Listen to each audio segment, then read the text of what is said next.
Imagine you are in an old house. It's raining outside, and you're walking down a hallway expecting to find a door at the end. You reach the end, and there's no door.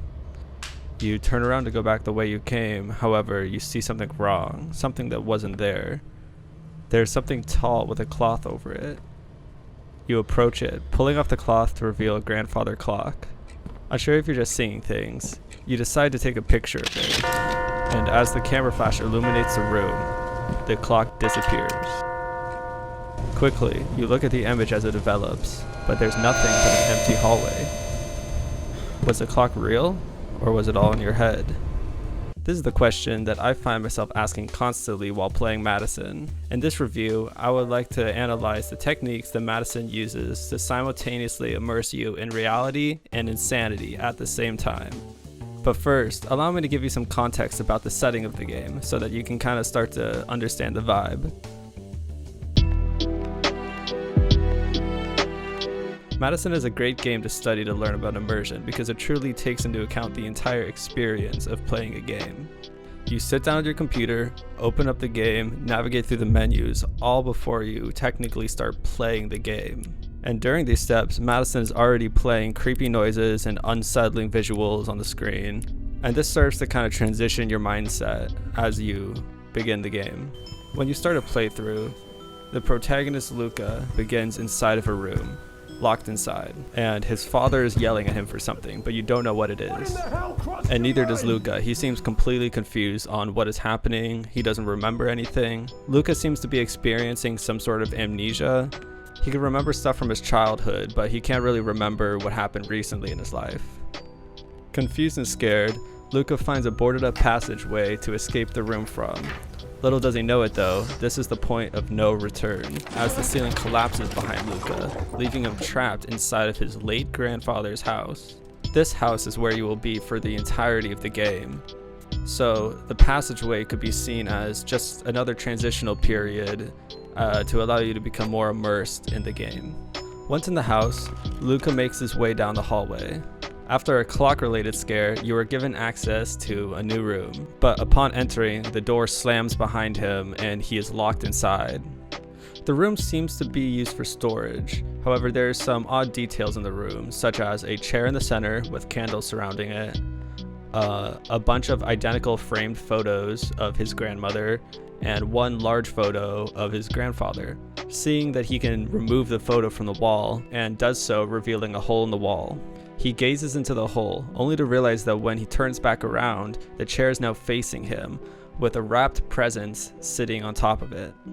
At this point in the game, you can actually walk around the chair, but it follows you no matter where you are in the room, beckoning you to take the present. Inside the present, Luca finds a camera, which he recognizes. He claims that it was his from when he was a teenager, seemingly not so long ago. Unable to leave the room, the only thing left to do is to take a picture with the camera. So, you take a picture of the chair, and this happens. What?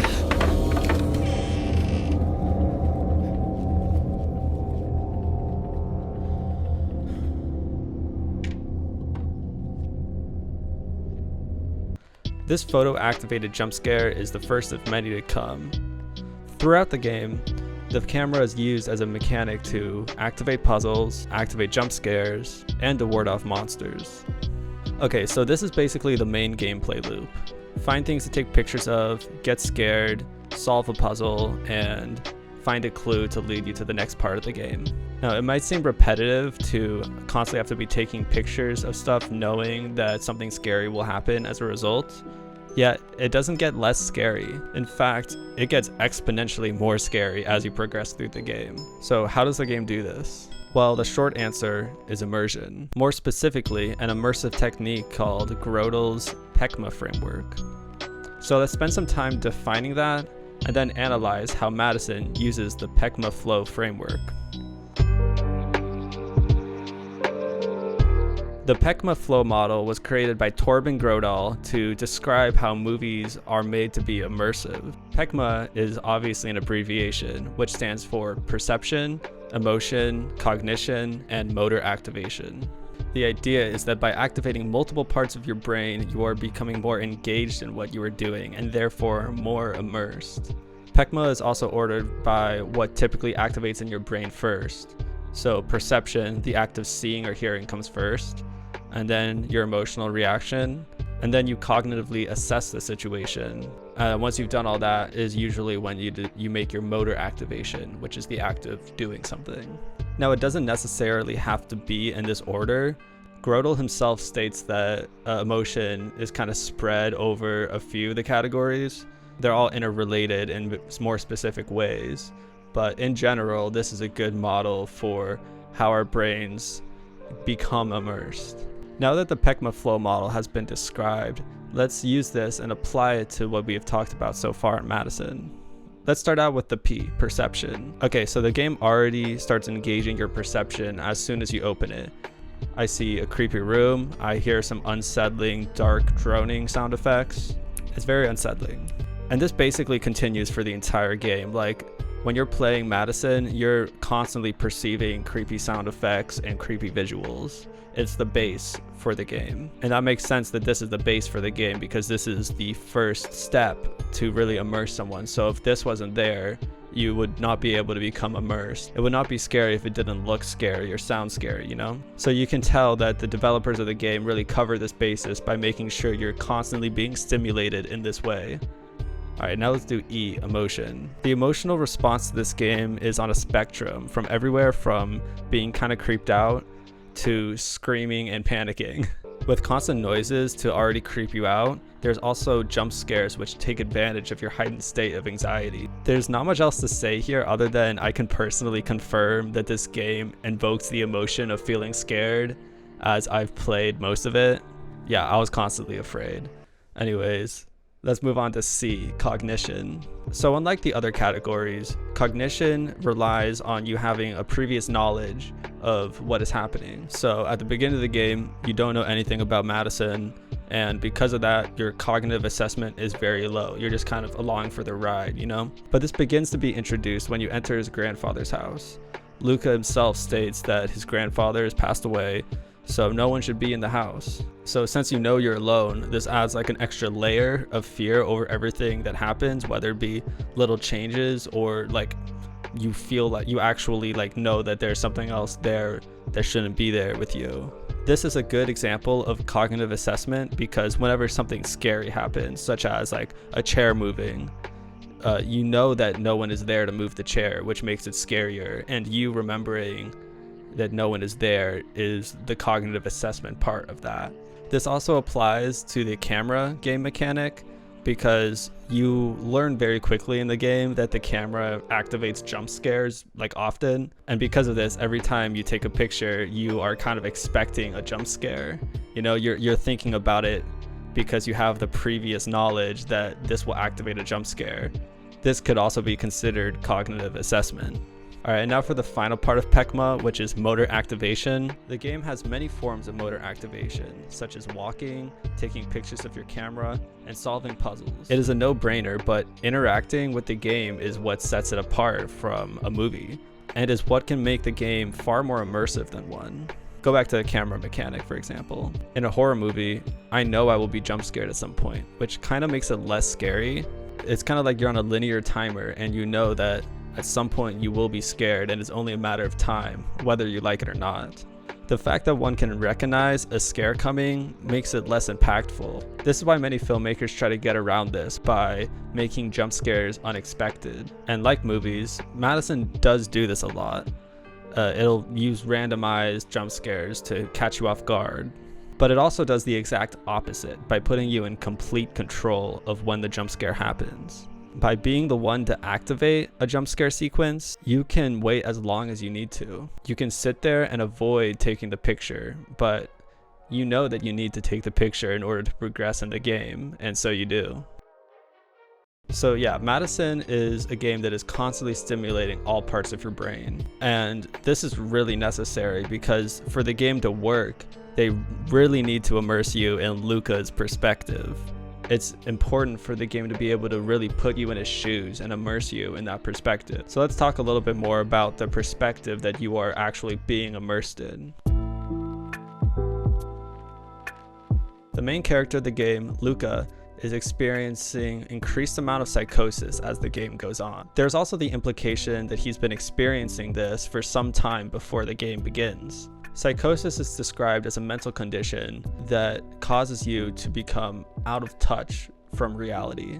It has the potential to be terrifying for someone to experience. So because you play as Luca, someone who has this mental condition, you are to become immersed in his perspective. In a way, you are not only experiencing what is actually real within the world of the game, but you're also experiencing Luca's hallucinations at the same time. Okay, so this is where things get really weird because the game includes real unknown entities. There's actual demons that are tormenting Luca within this game, yet at the same time he's also hallucinating. So while you're hallucinating, there's real things happening, such as objects getting thrown, chairs moving on their own, and monsters literally coming out of your hallucinations into the real world, you know, crossing over into reality. But despite this, there are also sequences that are completely fabricated within Luca's mind, as well as like visual and auditory hallucinations. So I'm gonna be honest, until like halfway through the game,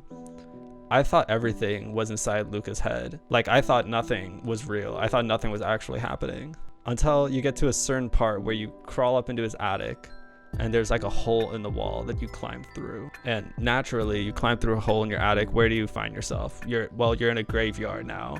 You start walking through this graveyard and you reach a church. And inside that church is the grave of a serial killer. So of course, you rob the grave and take the skull of the serial killer and make your way out of the church, out of the graveyard, back through the hole in your attic, and you're still holding the skull that you got in there. So I have no idea where it came from, but somehow Luca went up into his attic, hallucinated for like 20 minutes, and then somehow retrieved the skull of a serial killer. And that's what's weird about this game. The idea of reality is constantly being played with the unreal crossing over into reality, and Luca himself, who is real, crossing over into scenarios that are completely fabricated. It's almost as if the entire game is designed around distorting what you as the player view as reality.